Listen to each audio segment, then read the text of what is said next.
नमस्ते बच्चों, हमारा जो नेक्स्ट टॉपिक है वो भी डिटर्जेंट है। डिटर्जेंट का सेकंड पार्ट जो है वो यहाँ पे सीखने वाले हैं। देखिए, जो डिटर्जेंट होता है ना वो दो पार्ट में जो है वो डिवाइड किया जाता है। डिटर्जेंट एक होता है सबसे पहले मैन मेड और एक होता है नेचुरल। मैं यहाँ पे नेचुरल लिखता हूँ, यहाँ पे मैन मेड लिखता हूँ, ठीक है, आपको समझने में आसानी होगी। अब नेचुरल देखिए, पहले की जो महिलाएं थी या जेंट्स थे वो अपने बालों को साफ करने के लिए नेचुरल डिटर्जेंट का इस्तेमाल करते थे। यानी रीठा हो गया, शिकाकाई हो गई। आपने देखा होगा कि आपकी मम्मी वगैरह जो है वो रीठा शिकाकाई का यूज़ करती थी। और इसका सबसे बड़ा बेहतरीन जो उपयोग था वो क्या था कि आपके जो बाल है या आपकी स्किन है उसको कोई साइड इफेक्ट नहीं होता था। पर जो मैनमेड डिटर्जेंट होते हैं इसका कोई ना कोई साइड इफेक्ट हमारे बॉडी पे या अपने बालों पे ज़रूर होता है। पर नेचुरल आज भी अगर हम चाहें तो नेचुरल डिटर्जेंट का यूज़ करके अपने बाल जो है वो अच्छे रख सकते हैं, ठीक है। अब देखिए यहाँ पे मैं एक एक पढ़ता हूँ और आपको धीरे धीरे समझा के देता हूँ, आपको अच्छी तरीके से समझ में आएगा। नेचुरल डिटर्जेंट, तो सबसे पहले डिटर्जेंट को हमने दो इसमें डिवाइड किया। एक हो गया नेचुरल डिटर्जेंट और एक हो गया मैनमेड डिटर्जेंट। अब नेचुरल डिटर्जेंट में देखिए, आपको इसके नाम पता होना चाहिए। जो रीठा होता है उसको सोप नट बोला जाता है एंड जो शिकेकाई होता है उसको सोप पॉड बोला जाता है। यानी नट और पॉड, ये दो नाम। मैं आपको ये भी बताऊंगा कि क्या क्या चीजें आपको याद कर लेनी है, ठीक है। इन दोनों के नाम जो है वो शिकेकाई, रीठा, सोप नट और सोप पॉड याद आप जो है याद कर लेना। Are natural detergent in common use, अभी भी बहुत सारी महिलाएं जेंट जो है इसका इस्तेमाल करती है।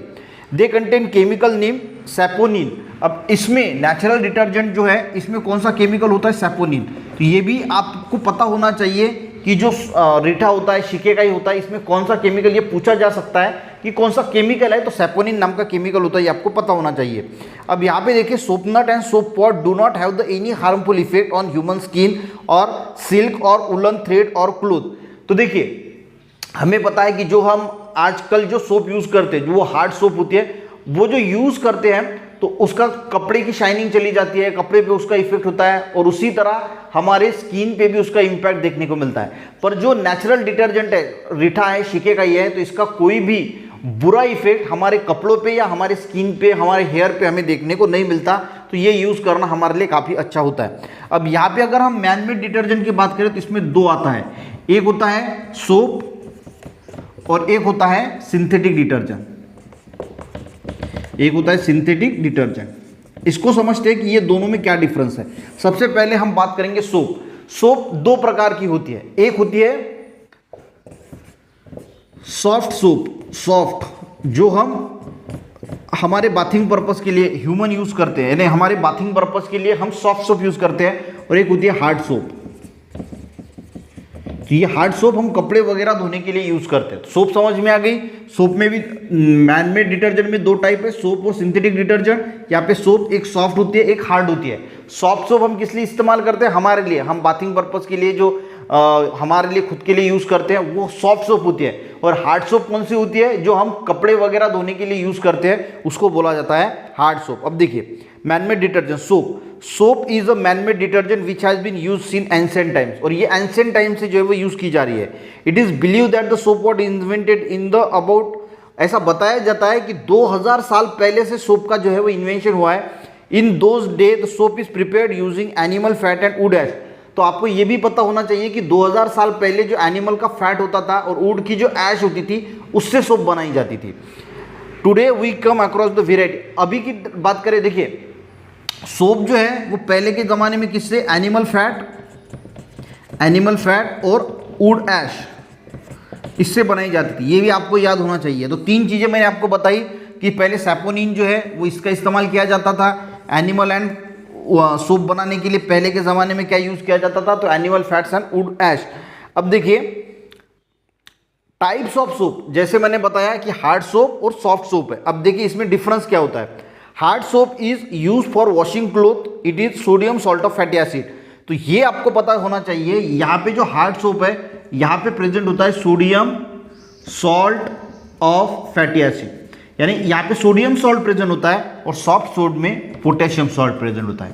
तो ये दो चीजें भी आपको पता होना चाहिए कि हार्ड सोप जो है इसमें sodium salt of fatty acid है और सॉफ्ट सोप में क्या है? Potassium salt of fatty acid. Hard soap is use for washing cloth, it is sodium salt of fatty acid. Soft soap is use for bathing. Soft soap किस लिए use किया जाता है? बाथिंग के लिए। It is potassium salt of fatty acid. तो soft soap potassium salt of fatty acid है और hard soap sodium salt of fatty acid है। तो ये दोनों चीजें आपको पता होनी चाहिए। It does not cause irritation to skin. जो सॉफ्ट सोप है वो हमारे बॉडी को इरिटेशन नहीं करते। In the hard water as well as tubewell soap does not give lather but forms as a result of losses is cleansing property. अब देखिए, अगर मान के चलो कि वाटर हार्ड है, हार्ड वाटर है, ठीक है, तो जो सोप होती है ना ये इसके साथ लेदर यानी झाग प्रोड्यूस नहीं करती है। अब हार्ड वाटर में क्या प्रेजेंट होता है, कैल्शियम और मैग्नीशियम के सॉल्ट प्रेजेंट होते हैं। तो होता क्या है, आपको इतने डिटेल में जाने की आवश्यकता नहीं है। तो ये कैल्शियम और सोडियम जो है ये सोप के साथ रिएक्ट होता है और उसकी वजह से लीदर फॉर्म नहीं होता, यानी जो झाग होता है। हमें पता है कि जब भी हम सोप यूज करते हैं तो झाग प्रोड्यूस होता है, पर हार्ड वाटर में कैल्शियम मैग्नीशियम प्रेजेंट होने की वजह से ये कैल्शियम मैग्नीशियम ही सोप के साथ रिएक्ट होता है और उसकी वजह से लेदर फॉर्म नहीं होता, यानी झाग फॉर्म नहीं होता। और वहाँ पे जो है वो आपको स्कैम यानी जो मल जैसा ऐसा दिखता है ना, ऐसा काला काला सब्सटेंस वही प्रोड्यूस होता है as a result soap losses. और इसकी वजह से सोप जो है वो आपके बॉडी को या फिर आपके कपड़ों को अच्छी तरीके से साफ नहीं कर पाती। समझ में आ गया। अब सिंथेटिक डिटर्जेंट पे आते हैं। ठीक है, मैनमेड में सिंथेटिक डिटर्जेंट। अब जहाँ पे हार्ड वाटर होता है, जैसे हमने देखा कि हार्ड वाटर अगर है उसमें कैल्शियम मैग्नीशियम प्रेजेंट है तो सोप काम नहीं करेगी, तो उसके लिए सिंथेटिक डिटर्जेंट इस्तेमाल किया जाता है। देखिए, now a day synthetic detergent have taken the place of soap हमने देखा ना, एरियल का वो पैकेट आता है, टाइड का पैकेट आता है पूरा का पूरा ऐसा, तो उसको सिंथेटिक डिटर्जेंट बोला जाता है। जहाँ पे सोप काम नहीं करती, हार्ड सोप काम नहीं करती, वहाँ पे फिर डिटर्जेंट का इस्तेमाल किया जाता है। There are several method of producing this detergent. This long structure unit in synthetic detergent are obtain from raw material which is mainly fat and kerosene. तो ये सिंथेटिक डिटर्जेंट एक लॉन्ग चेन कंपाउंड होता है जो fat और kerosene से जो है उसको बनाया जाता है। Detergent are obtain by subjecting this raw material in a variety chemical processes. अब ये जो रॉ मटेरियल है यानी जो कच्चा फैट है, केरोसिन है, इसको अलग अलग प्रकार की प्रोसेसेस की जाती है और उससे फिर जो है वो डिटर्जेंट बनाया जाता है। Synthetic detergent are used in many types of cosmetics. तो कॉस्मेटिक्स में भी इसका इस्तेमाल किया जाता है। And synthetic detergent can be used in hard water as well. और ये हार्ड वाटर में भी इस्तेमाल होता है। यानी हमने देखा कि हार्ड वाटर में क्या प्रेजेंट होता है, कैल्शियम और मैग्नीशियम प्रेजेंट होता है और इसकी वजह से जो सोप हम यूज करते हैं वहाँ पे लेदर यानी झाग प्रोड्यूस नहीं होता, उसकी जगह पे वहाँ पे सिंथेटिक डिटर्जेंट यूज किया जाता है। सिंथेटिक डिटर्जेंट किससे बना होता है, फैट्स एंड केरोसिन, उसको बहुत सारी प्रोसेसेस से गुजारा जाता है और सिंथेटिक डिटर्जेंट बनता है। समझ में आ गया। As per the use of detergent supporting additive such, उसमें अब जो डिटर्जेंट होता है आपने देखा होगा एडवर्टाइज में हम देखते हैं कि जो सिंथेटिक डिटर्जेंट है उसमें आपको खुशबूदार या खुशबू वगैरह होती है तो उसमें परफ्यूम ऐड किया जाता है। अलग अलग प्रकार के germicide, dyes, alcohol, anti foaming agent, moisturiser, आपके बॉडी को जो है या फिर आपको कपड़े को मॉइस्चराइज करने के लिए, अच्छा रखने के लिए fine sand ETCR mix different detergent give the centre useful property. यानी उसको और बेहतरीन बनाने के लिए डिटर्जेंट को, सिंथेटिक डिटर्जेंट को और बेहतरीन बनाने के लिए उसमें परफ्यूम, जर्मिसाइड, अल्कोहल, ये सारी चीज़ें जो है वो ऐड की जाती है ताकि उसकी प्रॉपर्टीज जो है, उसकी खासियत जो है वो और बढ़ सके। ठीक है, यहाँ पे हमारा जो है वो ये जो natural detergents, manmade detergent, soap, synthetic detergent यहाँ पे खत्म होता है। नेक्स्ट इसमें जो है सोप कैसे बनती है उसको हम जानने की कोशिश करेंगे। आज का वीडियो समझ में आया, अच्छा लगे एक लाइक जरूर करना, अपने दोस्तों को भी शेयर करना, चैनल पे बच्चे नए जरूर सब्सक्राइब करना। मिलते हैं नेक्स्ट वीडियो में, तब तक के लिए जय हिंद।